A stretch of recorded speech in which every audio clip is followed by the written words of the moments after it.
Café Anyway. Hello, it's Mike. Mike's Daily Podcast. Welcome to Mike's Daily Podcast. I am hoping Mike's Daily Podcast that you are doing well today. I guess you're well enough to listen to this podcast, so that's good. Yay. It's episode 2753. I say to you, I don't know what to do with the beginning of this podcast except this is news. DeSantis is dismantled. No more Mike's Daily Podcast. No more DeSantis. He's disconnected from Mike's the whole election Daily process, Podcast, which you probably heard. Yeah. Let's see. This is what the news story said from ABC News. He's ending his 2024 Republican presidential campaign after failing to overtake rival Donald Trump in polling or in the early vote. The writing was on the wall back when Fox News did some kind of live from Greasy Spoon in Florida, where I guess that there in Florida is your food groups. All your food groups can be had at a Greasy Spoon in Florida. That's all you need is to eat there, and you'll be healthy. And then no, you won't be healthy. But that's a lot of people like to hang out. That although I never did, when I went to Florida, I would always try and find a place that sold some kind of fish, and then I'd get it fried. Interestingly enough, when you get fish and chips, it really doesn't matter what the fish is. At that point, it's been fried. You could be eating You could be eating an expensive fish or a cheap fish. It doesn't matter. It's fried, and at that point, that's really not good for you anymore. But that is what I discovered in Florida. I did not meet the governor when I was in Florida, but DeSantis, he is just going to stick with being the governor in Florida.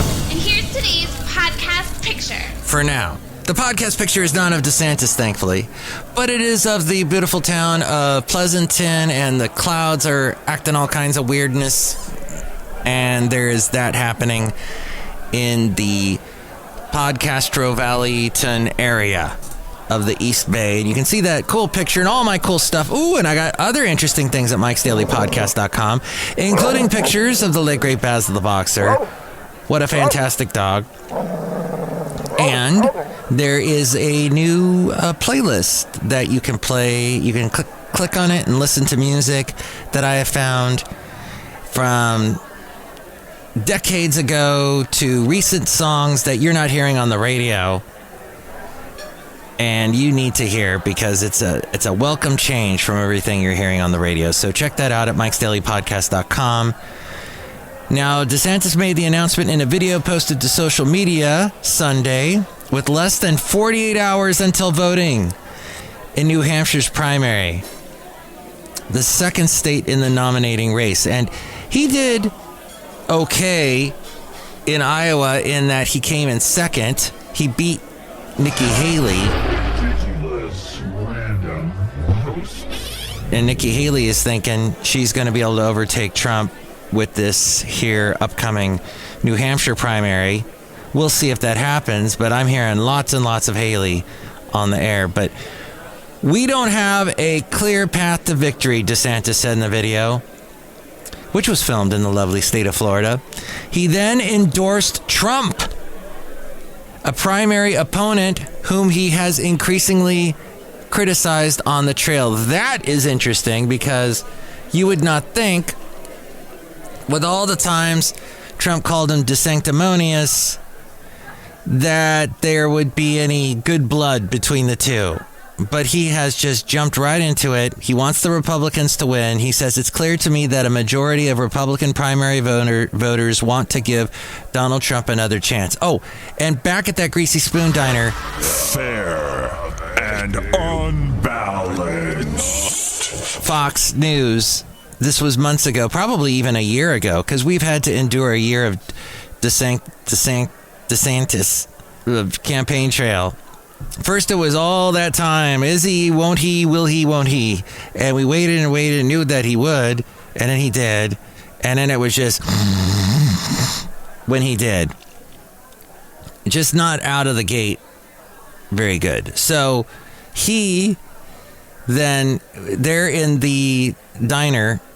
DeSantis wasn't at the diner, but it was Fox News and a bunch of Floridians sitting in the diner, and the host asked, hey, who here is a DeSantis fan? And one hand in this entire diner serving delicious, horrible food raised their hand. And that's when I went, oh, okay, that's the deal. They're not that excited about him. So, and he changed, you remember he fired people. People left his campaign a couple months back. He's had all kinds of problems. So now it's done.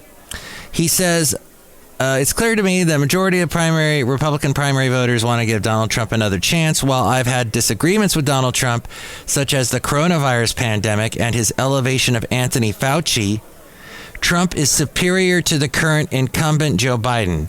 That is clear. I signed a pledge to support the Republican nominee, and I will honor that pledge. Well, there you go. So that's why he had to do it out of the gate. Trump now faces only one remaining notable challenger for the GOP nomination. That would be Nikki Haley, who was his former UN ambassador. Haley has her best chance at beating Trump in New Hampshire on Tuesday. If she beats him... Might rip someone a new one. Oh, gosh, I want her to beat him. And I'll tell you why. I am so fascinated by that timeline. We live in this world of, multiverses happen. Yeah. No, they don't. It's all over that's all that sci-fi writers can write about, are multiverses and different dimensions and all that. Because they're on a kick. But no, it is, that timeline would be very interesting to me. Chances are she won't, from what I've seen. Chances are it's over for her. It's like Seth Meyers said, all those debates, oh gosh, and all the money spent with all of those campaigns. All those people that were up on the stage debating. When was the first debate? Back during the summer? All those people, they're gone. They're going to be gone very soon. All the money that was back behind them. All the Republicans that don't like Trump putting money into these other candidates, hoping that they're going to beat him. As we go outside of Café Anyway, where we bring you Mike's Daily Podcast somewhere in Podcaster Valentino, the last place on earth. And then all the time spent and all the chit-chat and chatter that you saw on the news about all those candidates that are just it was just wasted time. And remember, Trump never, ever debated them. Wow, just wow. I've been alive 55 years, and in all that time, I cannot remember a single presidential candidate that was not the incumbent who was running for office who did not have to debate other people trying to also campaign and get the presidential ticket, get on the ticket, and be the Republican or Democrat pick. But there has never been a time where that I've known of where the one that's one of them just says, nope, I'm not going to debate. And the one that says, nope, I'm not going to debate, ends up being the one that wins. That's fascinating to me. But as one election guy, campaign person, who this is what they do for a living, is help politicians campaign and win elections, he said Trump is running like an incumbent. It's like he never lost the 2020 election. And in his mind, of course, he did not lose the 2020 election. And in a lot of his followers' minds, he didn't win. It was all a sham, some kind of fantastic mass conspiracy. The Micropedia Insanika. It's pretty interesting. All those voting companies, those voting machine companies hate Trump and they didn't want him to win. So they conspired to make sure that he lost. That's what happened. Even though every election since then has run fine. And I cannot even wrap my mind around why people... And then Fox News gets sued by one of the election companies, the voting machine companies, and Fox loses big time. They owe billions of dollars for the defamation. And people get fired like Tucker Carlson. And it's just, why do you... there's a simple answer. When you look at something, it's not complex. It's just that there was a sore loser involved that couldn't say he lost, could not, like every single president before him who lose. I like The whiny white man wine list. Every single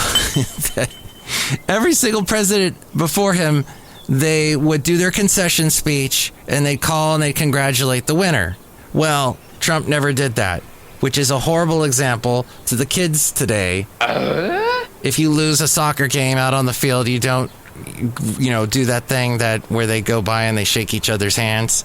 No, you just, I actually won that. This is all rigged. This is all unfair.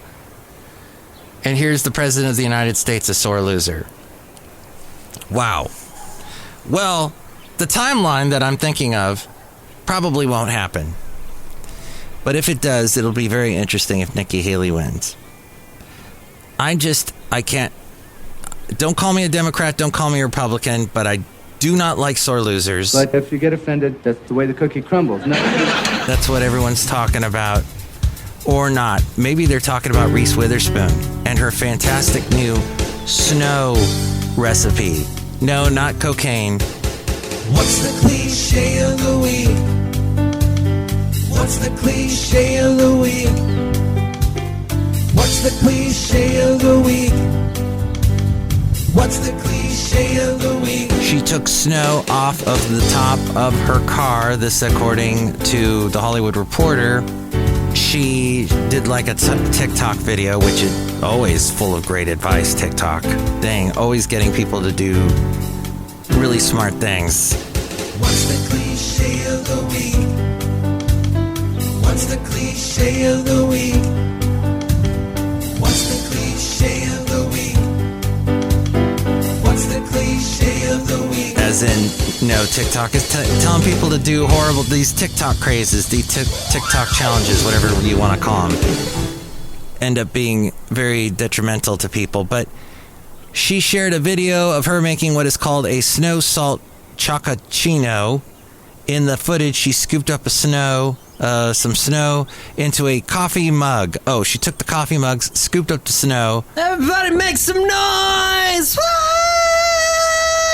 Bringing to you live from Podcaster Valleymont, Mike's Daily Podcast, which appeared to have accumulated on a car, and then added salted caramel syrup, chocolate syrup, and cold brew on top. She said, okay, so we've had a ton of snow over the past few days. We decided to make a recipe. Oh my gosh, it's so good. But after she posted the video, some fans quickly took to her comment section to express concern about whether snow is safe to eat. One person wrote, no, snow is not made to eat. You can get seriously sick. And someone else said, fallen snow can be very dirty from the air and wind, but who cares? You only live once.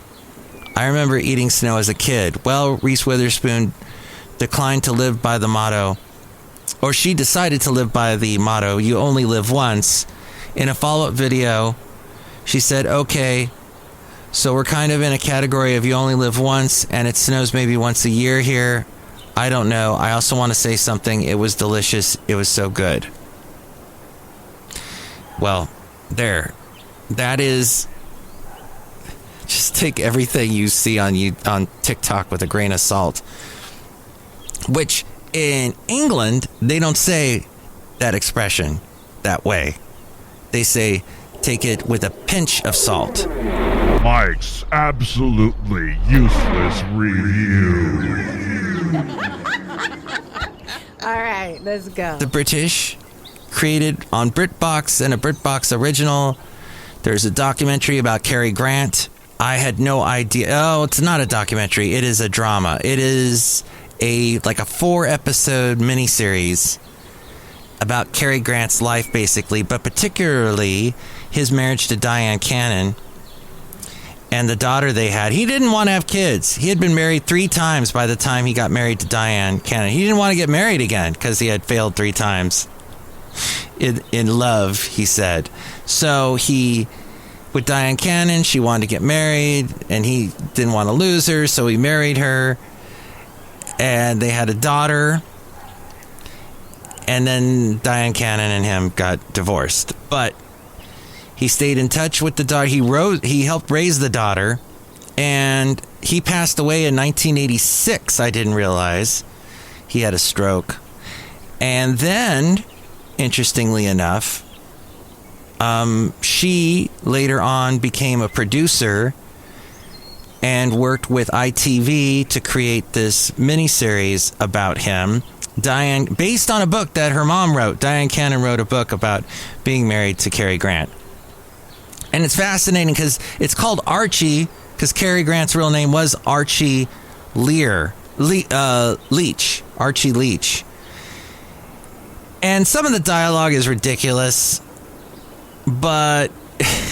and then seeing...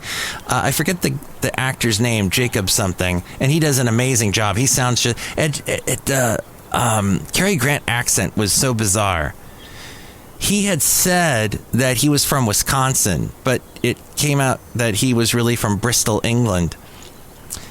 But his accent was so unique. Awesome. And of course he got so popular from those Alfred Hitchcock movies. And, well, he was just a well-known guy back in the, even from the 30s. He was in a Mae West movie.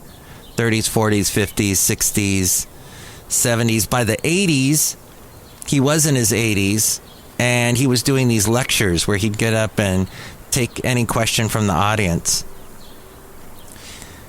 But yes, it's funny because there's a lot of British actors in this, and they're all trying to do American accents. Some do better than others. But yeah, if you were interested in Cary Grant, Diane Cannon, a lot of people may not remember who she was. The one thing I remember she did fairly recently, and by fairly I mean 1990s, was she played a judge on the TV show Ally McBeal. And I remember her being in a Inspector Clouseau movie, but she was really big in the 60s, so it's an interesting movie. It's up now. It was just released a few weeks ago, so watched that last night. We blew through all 4 episodes last night. I think we started about 6 o'clock, ended by 10. Pretty interesting. And let's just say he ate a lot of hamburgers. The Newsbleed section.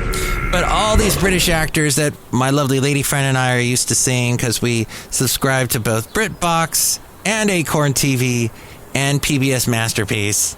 So we are very familiar with a lot of those British actors. Outside of Café Anyway, somewhere in Podcaster Valley, well, I was going to get to all kinds of... Well, I guess we did some political stuff already. Maybe we'll get to this other stuff later. But it is interesting, this was pointed out by the Daily Wire, that the combined net worth of the most prominent billionaires in the United States would not be enough to pay a single year's interest payment on America's ballooning national debt, which currently stands at an astonishing $34 trillion. News random. And yes, we have a Democrat president. And yes, it's typically the thing to do to blame a president who is a Democrat that they're going to keep the debt, raising the debt even more. Look at our very own Gavin Newsom governor, Democrat governor. He has increased the debt. But the combined net worth of some of America's most prominent billionaires, and oh, don't forget Trump did add to the debt as well. The combined net worth of some of the America's most prominent billionaires adds up to approximately $726 billion. Meanwhile, the net interest of our national debt is currently at $730 billion. Matthew's News. Dwarfing the sum for previous years. So, yeah, if we taxed all the big millionaires, it'd be 726, but we have a debt. The interest debt payment is $730 billion. So we missed it by $4 billion. Oh, well. This includes billionaires like Elon Musk, Jeff Bezos, Mark Zuckerberg, Bill Gates, Mark Cuban, Ray Dalio, and George Soros. The comparison signifies that increased taxation suggested by Democrats isn't a viable path toward erasing the national debt, especially as interest payments pile up. And the United States collected $4.4 trillion in federal taxes last year. That is up from $419 trillion. So up about $2 trillion. Good for us. From the previous year. Yet the debt increased by more than $2 trillion. Yo, the mic tip. So it's, I guess we're in the ballpark. We had increased the taxes by $2 trillion and the debt increased by more than $2 trillion. Wow. And how am I able to understand some of this if I have no mathematical prowess at all? The national debt itself is also set to reach new heights in the next coming years, currently to reach a trajectory of over $46 trillion by 228. What's that? Let's see.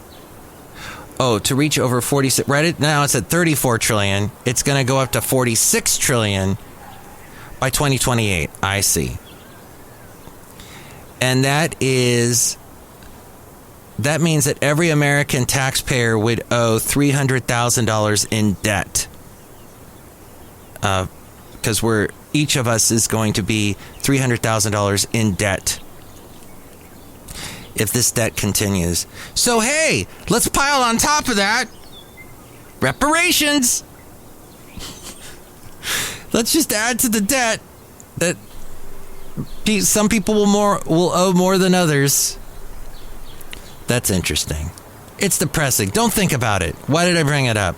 We're outside a Café Anyway, somewhere in Podcaster Valley, the last place on earth. You should just have a beer with a cat to forget about it, which is what I did in the last podcast picture, which you can see at MikesDailyPodcast.com. But look who else is out here. Hi, Mike! It's Benita the Rodeo Queen! How y'all doing? And to this disgruntled fiddle player, tell you what, Mike. What? I'll tell you what. What? I don't want to owe all that money, so I'm going to leave. You're going to leave the United States? I'm going to leave. Wow. Yeah, I'm going to leave. Going to go somewhere like a nice island. There's Marlon Brando owe an island, and he died, so I'm going to just live on that island with Benita and her horse Nilly. That's a wonderful idea. Look who else is here. Hello, Mike. I make the delicious root beer. Have some right now. Thank you. Oh. That's so good. Drink it right now. I'll cut you. I did. I drank it. What'd you put in it? Snow. Snow. Oh. But not cocaine, right? Yeah, okay. That makes sense. All right. You know, they used to put cocaine in Coke. I just wanted to point that out while we were on the topic. Let us do, let's see, which one? We'll do, we'll start that off with Let's Go Back with Matthews. Let's go back with Matthews. Life Grand.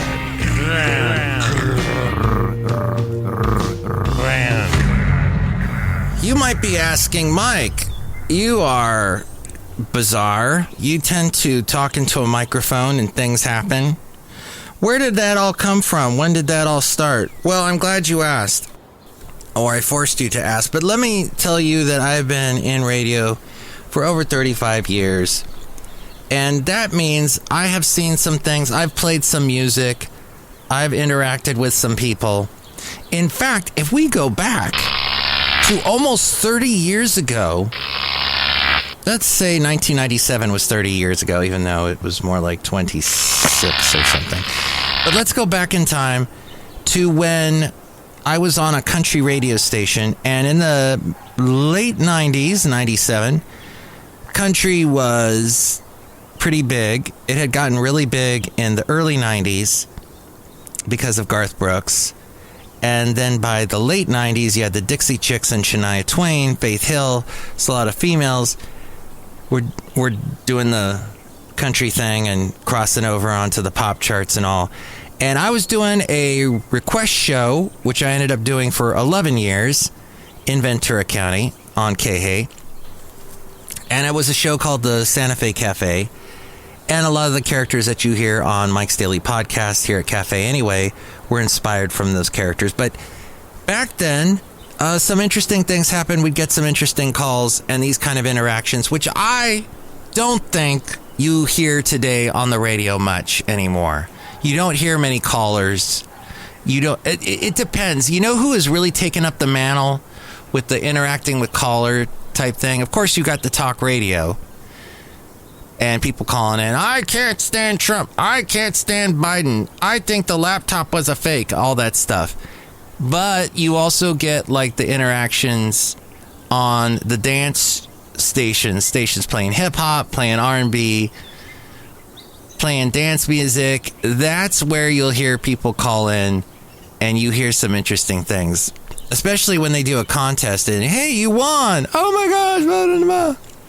And of course, morning shows have some phone call interaction. But here's what was going on about 26 or so years ago in Ventura County and on the radio there on KHAY, in the wonderful country listeners that used to call in. MTV News. You hear it first. Well, I just want to thank everyone for joining us here on this show. This is great. This is interesting. Wow, this is interesting. I'd like to request a song. My head's exploding! What song? Garth Brooks, Two of a Kind. Working on a Full House, and who's that going out to? My niece Danielle. Oh, is she a big Garth fan? Yeah, because of me. Where are you calling from? Santa Paula. All right, tell me your exes. My last ex thought he was Rambo, Commando, and the guy from Mission Impossible rolled into one. But that turned you on, didn't it? It got old. KHAY. She's my lady luck. The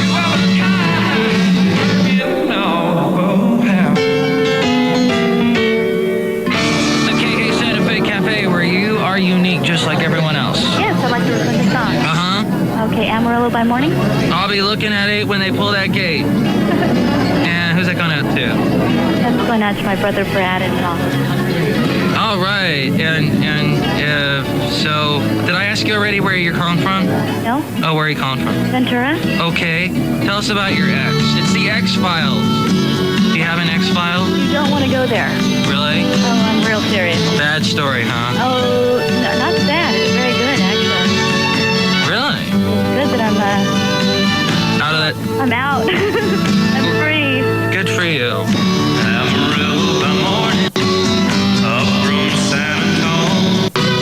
We should have played All My Exes Live in Texas, considering that theme. And then there's that really sad, lonely violin at the end of Amarillo by Morning by George Strait. Any George Strait song just teleports me to Texas. I'm in Texas now. Well, I'm going to get dinged by YouTube now if I need to request a song. Uh-huh. This ain't no thinking thing. Trace Atkins going out to. Who's that going out to? That's going out to Danielle from Kevin. And where you calling from? Simi Valley. All right. Anything you want to tell Danielle? Just tell her I love her.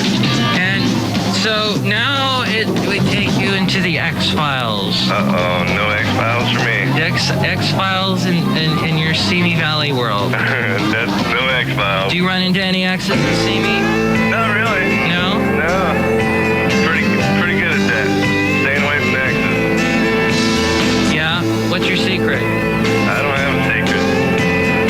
Just carry on. Carry on? Yeah. K-H-A-Y.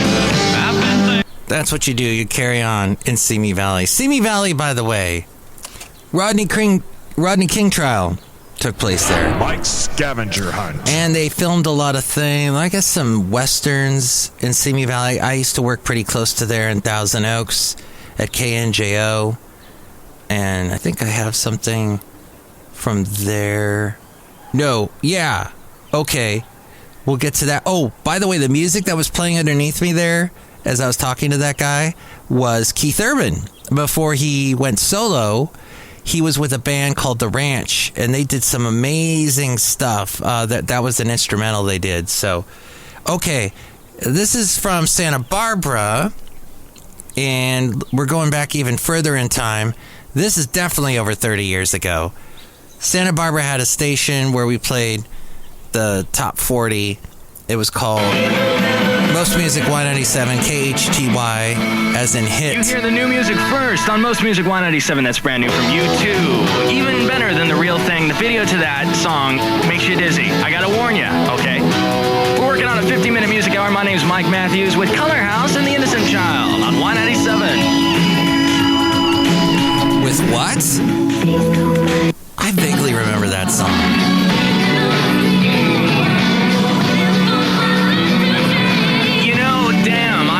I was her lover, Sophie B. Hawkins. Very nice looking lady on Most Music 197. Taking a look at the weather. Sunny today with some high clouds. Well, it'll be sunny tomorrow, too. High clouds, highs in the 70s. Tonight will be cloudy with lows in the 60s. Currently in Santa Barbara, it's 73. Don't forget Adam Curry tonight at 7 o'clock for counting down those top 30 songs, making it big here in the USA. It's Adam Curry on Most Music 197. Wow, now Adam Curry's got the No Agenda podcast, which I am addicted to, with that Dvorak guy. And they deconstruct media, and they're fascinating and interesting. And, oh, Sophie B. Hawkins, she's still doing great stuff. She had some legal issues. I don't know if it was with her record label, or there was something going on that she was in the news.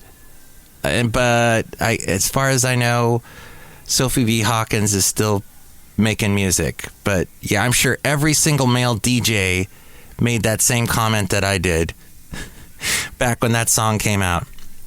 But then she had that wonderful song, As I Lay Me Down to Sleep. That was a huge #1 for her. And then there was I think this is the Thousand Oaks station. It was a 7-mile round-trip hike from La Jolla Canyon to Magoo Peak tomorrow, meeting at 5 p.m. for carpooling at the Park and Ride lot on Thousand Oaks Boulevard at Wilbur Road. For more information, give us a call here at 92.7 FM. Our number is 496-8545. Robert Palmer's latest is on the way in a few minutes. Right now, it's a brand new one from Elton John, who will be at Dodger Stadium with Eric Clapton and Curtis Stigers August 29th and 30th. This is The One. Yeah, that's KNJO. Do you like good things the easy way? Then get instant Maxwell House coffee. So good. So good. True coffee flavor and fragrance, because instant Maxwell House is not a so-called coffee product. It's all pure Maxwell House coffee and instant. Oh, that's right. We used to play classic radio shows on KNJO because it used to have an AM station connected with it called Comedy Radio. KMDY. This is NBC, the National Broadcasting Company. And that was Burns and Allen from 1948. Thank you for joining us for 92.7's Comedy Radio Classics. Join us again tomorrow night and every weeknight at 10 for a trip back to the golden days of radio. This is Mike Matthews for the new 92.7 FM.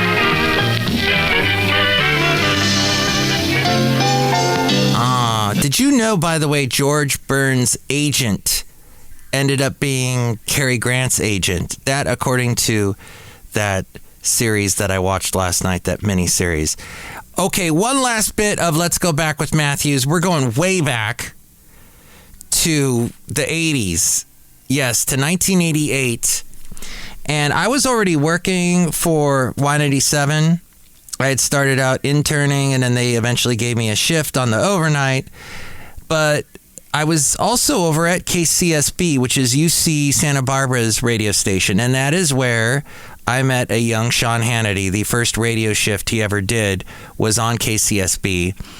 But I had a show called The Public Mic, because I would go out with a microphone and I would talk to people. I'd talk to the public, and I'd just find random people and then interview them. And at the end of the interview, I would ask them, what song would you like me to play? And then whatever it was, I would dig it up and play it. And KCSB had a huge library, it was all records. I think they had just a couple CDs at that point.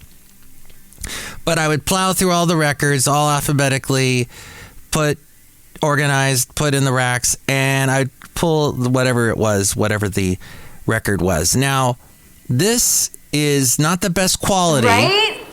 God. And I sound like a complete doofus, but it was interesting. I was walking around Isla Vista, and this was also October of 1988, so this was Halloween, actually. I think I was either on Halloween or the night before.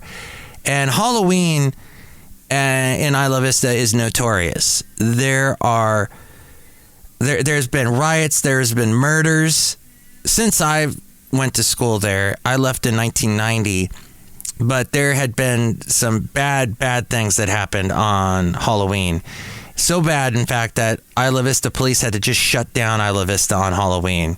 I don't know if they're doing it anymore, but it was nasty. Now, when I was there, though, in 1988, things were still relatively calm, and I was talking to some people. And one of the guys I was talking to, and you'll hear in this clip, when my cousin was visiting from Germany, she met this guy, and they went on a couple of dates while she was visiting.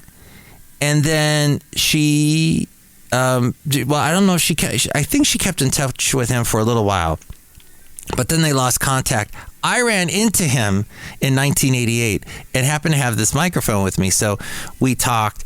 And interesting side note, that same cousin, her daughter is going to come visit us, my lovely lady friend and I, in about a month.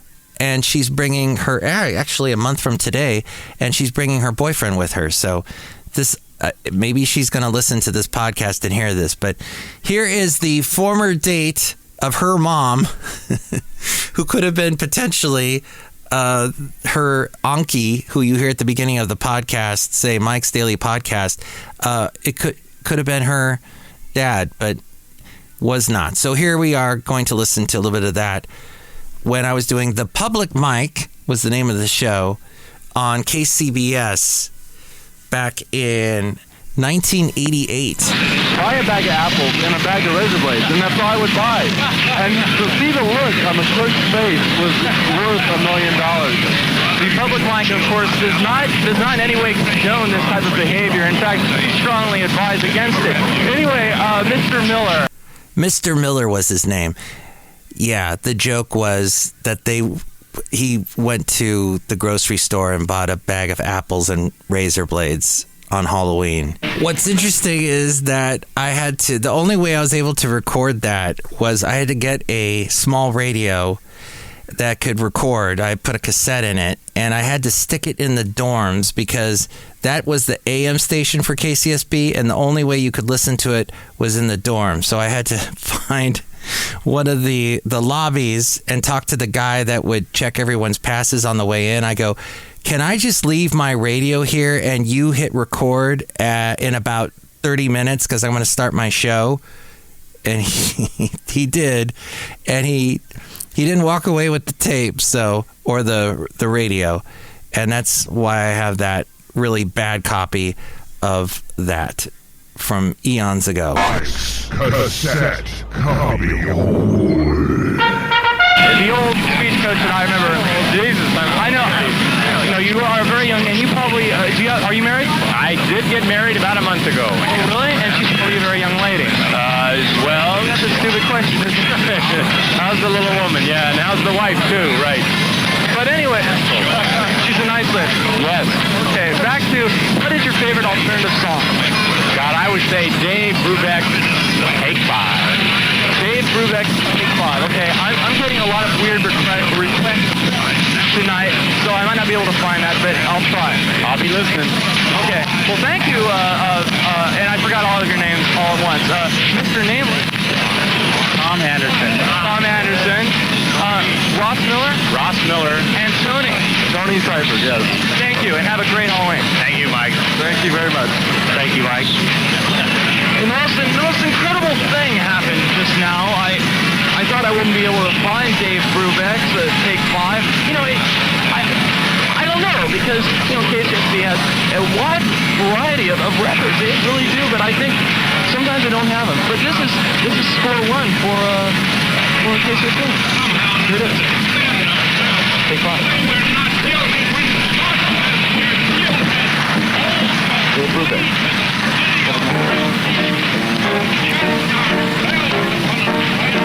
Oh my God! The bottom of the chart. Pretty good songs that never made it on the radio because people didn't think they were worth it. But you know what? They come back up and people start playing them, and it's like, oh, where'd that come from? Let us play something for you on the segment, the Mike Matthews New Tunes Feud. Bands that sent me their email promoting their new music. I thought I would play them for you, and you can tell me what you think. The first one came from Logan Richard. This says, Hi Mike, Unrequited Love Blues is my new duet with Moira and Claire about two people who love each other but don't know that the other person feels the way that they do. We were inspired by the tragic idea of unrequited love, that it will never be anything more. Co-producer Colin Buchanan transformed the soft acoustic demo into a pop bop. The subject matter is rather bleak and sad, but this song makes me feel the opposite. I can't help but groove along as I listen. Here is Unrequited Love Blues by Moira and Claire. If only I could show you unrequited love blues. I think of you every day. Moira and Claire, Unrequited Love Blues. We can only play a little bit or we'll get dinged by YouTube. Dang YouTube. Song number 2 is from Jean, Jeen. Hey Mike, can you stay another minute? Sit me on the couch, talk to me until I pass out. So What is the 4th and final single off my next LP. It's an alt-pop song about never-ending uphill battles and wishing you could freeze time to stay with someone you can't get enough of. I wrote this track in 2022 after a relentless couple of years. Here is Jean, Jeen, and the song So What?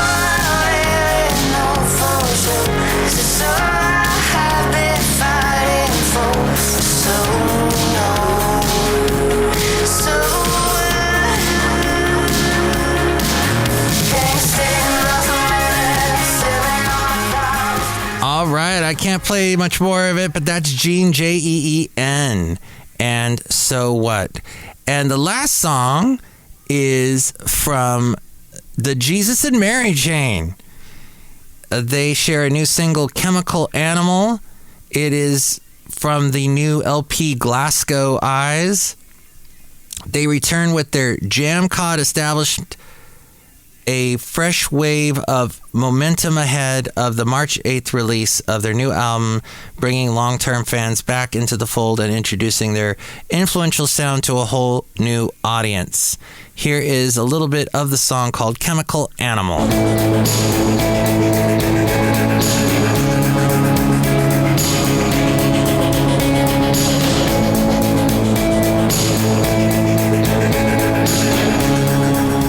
Jesus and Mary Chain. He's not singing there. What's his voice sound like?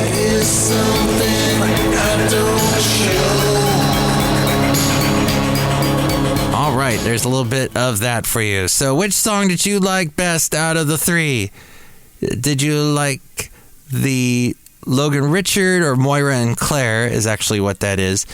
Jean, Jeen, or Jesus and Mary Chain. You can call me at this number. Call Mike at the Café Anyway hotline. Area code 510-228-4640. Will you shut ups? Liberty Nation Freedom Foam for All. And with more ways to reach me, here is A-Frame. Mike's Daily Podcast is written and produced and performed by Mike Matthews. His podcast is super easy to find. Download or listen to his show and read his blog at MikesDailyPodcast.com. Email Mike now at MikesDailyPodcast@gmail.com. See you tomorrow. Bye!